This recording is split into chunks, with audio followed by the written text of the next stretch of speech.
ప్రతి క్షణం సమాజం కోసం మీ మిత్ర న్యూస్. దళితుల మహిళల అభ్యున్నతి, సామాజిక న్యాయం, సమాన అవకాశాల కోసం నిరంతరం పోరాడిన డాక్టర్ బాబు జగ్జీవన్ రామ్ జీవితం ప్రతి ఒక్కరికి ఆదర్శనీయమని జిల్లా కలెక్టర్ విజయేంద్ర బోయి అన్నారు. శనివారం డాక్టర్ బాబు జగ్జీవన్ రామ్ 118వ జయంతి పురస్కరించుకొని మహబూబ్ నగర్ జిల్లా కేంద్రంలో అంబేద్కర్ ఆడిటోరియంలో నిర్వహించిన కార్యక్రమానికి జిల్లా కలెక్టర్ ముఖ్య అతిథిగా పాల్గొని ఆయన చిత్రపటానికి పూలమాలలు వేసి నివాళులర్పించారు. ఈ సందర్భంగా ఏర్పాటు చేసిన సమావేశంలో ఆమె మాట్లాడుతూ doctor BR Ambedkar, doctor Babu Jagjivan Ram లాంటి ఎందరో మహనీయులు పోరాటం కృషి ఫలాలు మనం అనుభవిస్తున్నామన్నారు. ఆనాడు ఒంటరితనం, అస్పృశ్యత బలంగా ఉన్న సామాజిక పరిస్థితుల మధ్య బీహార్ రాష్ట్రంలో మారుమూల గ్రామంలో జన్మించి అత్యున్నత పదవులు అలంకరించారని అన్నారు. అత్యధిక కాలం కేంద్ర మంత్రిగా పనిచేసిన గొప్ప నాయకుడు అని అన్నారు. కేంద్ర మంత్రిగా కార్మిక శాఖ, రవాణా శాఖ, ఆహార వ్యవసాయ శాఖ, రక్షణ శాఖ, రైల్వే శాఖ, కమ్యూనికేషన్ శాఖ, భారత ఉప ప్రధానిగా కీలక పదవులు నిర్వహించారని అన్నారు.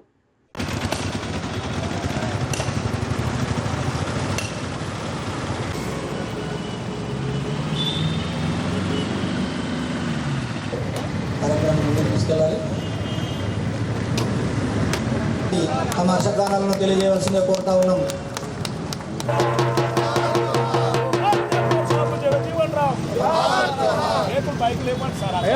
చూడండి, చూస్తే చూడండి. డాక్టర్ బాబు జగజీవన్ రామ్.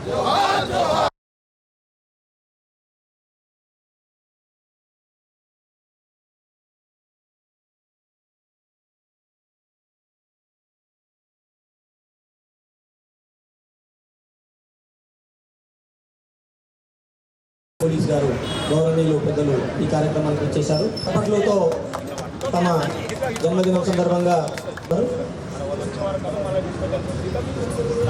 గౌరవ జిల్లా కలెక్టర్ గారు, అదేవిధంగా జిల్లా ఎస్పీ గారు, గౌరవనీయులు పెద్దలు వారందరితో మన సంఘాల నాయకులందరూ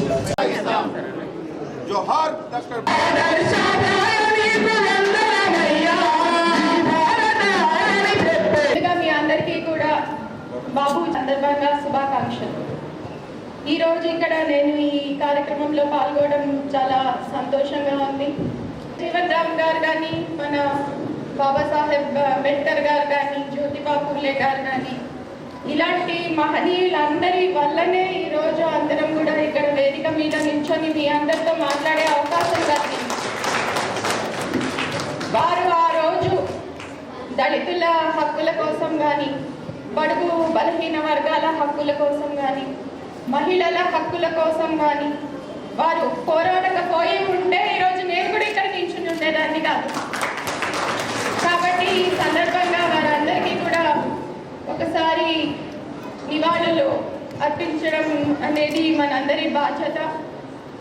ఈరోజు మన బాబు జగ్జీవన్ రామ్ గారి జయంతి సందర్భంగా వారి జీవితాన్ని ఒకసారి పరిశీలిస్తే ఎంత అద్భుతమైన ప్రయాణం.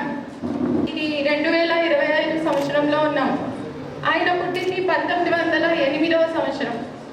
అంటే దాదాపు 110-12 సంవత్సరాల ముందు పరిస్థితుల్లో ఒక మారుమూల గ్రామంలో ఒక దళిత కుటుంబంలో పుట్టి ఆయన ఎంత ఎత్తుకి ఎదిగారు అంటే మన దేశానికే ఒక ఉప ప్రధాన మంత్రిగా పనిచేస్తారు. చాలా చిన్నతనంలోనే ఆయన కేంద్ర మంత్రి అయ్యారు. ఆ తర్వాత మొత్తం క్యాబినెట్లోనే ఆయన ఎక్కువ సంవత్సరాలు సేవలు అందించిన ఒక గొప్ప నాయకుడు పడ్డారు. కాబట్టి మనకి రాజ్యాంగంలో ప్రతి వర్గానికి సంబంధించి మనకి అస్పృశ్యత ఎలిమినేట్ చేయడం కానీ, అప్పటి నుంచి మొదలుకొని సమాన హక్కులు, సమాన అవకాశాలు ఇవన్నీ కూడా రాజ్యాంగంలో పొందుపరచబడ్డాయి. అంటే దీని కాంట్రిబ్యూషన్, వీరి కృషి దీనంతటికీ కూడా ప్రధానం. కథలే కాదు, వేరే సాహిత్యం చదవండి, లిటరేచర్ చదవండి, పుస్తకాలు చదవండి, నాలెడ్జ్ని పెంపొందించుకోండి. ఫైనల్లీ మనం ఏ రకంలోనైనా అభివృద్ధి సాధించాలంటే చదువే మొదటి మెట్టు. కాబట్టి ఆ చదువు మాత్రం ఎప్పటికీ కూడా నిర్లక్ష్యం చేయకూడదు. ఈ సందర్భంగా అందరికీ ఒకసారి శుభాకాంక్షలు తెలియజేస్తున్నాను. Thank you.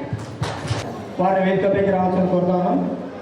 శ్రీ మల్లెపోపు శ్రీనివాస్ గారు, తెలంగాణ ఎంఆర్పిఎస్ నాయకుడు. వేదికపైకి రావాలి. కృష్ణ రామారావు గారు వేదికపైకి రావాల్సిన చెప్తాము. రఘునాథ్ గారు ప్రధాన కార్యదర్శి పూలే అంబేద్కర్ జాతీయ మానవాడు. అదేవిధంగా శ్రీ కంచికి లక్ష్మణ్ గారు ఈ మధ్య కాలంలో చాలా కార్యక్రమాలు తీసుకోవడం జరిగింది. ముఖ్యంగా మన పిల్లలు ఎక్కువగా ఉపయోగించుకుని ఒక జంటకు 2.5 లక్షల రూపాయలు కేటాయిస్తూ నిధులు పూర్తి చేయడం జరిగింది మేడం. ఉస్మానియా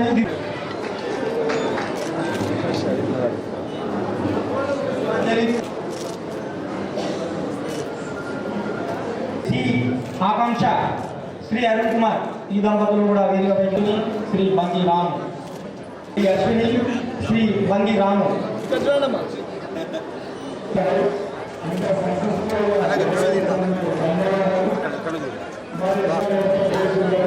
ఉవేదాన్ని కొట్టిస్తున్నా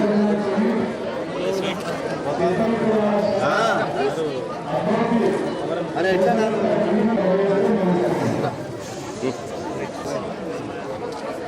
పక్క తీసుకో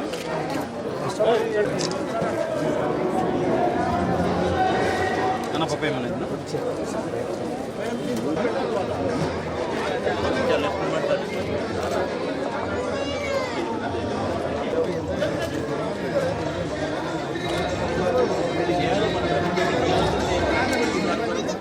వాళ్ళు వచ్చిన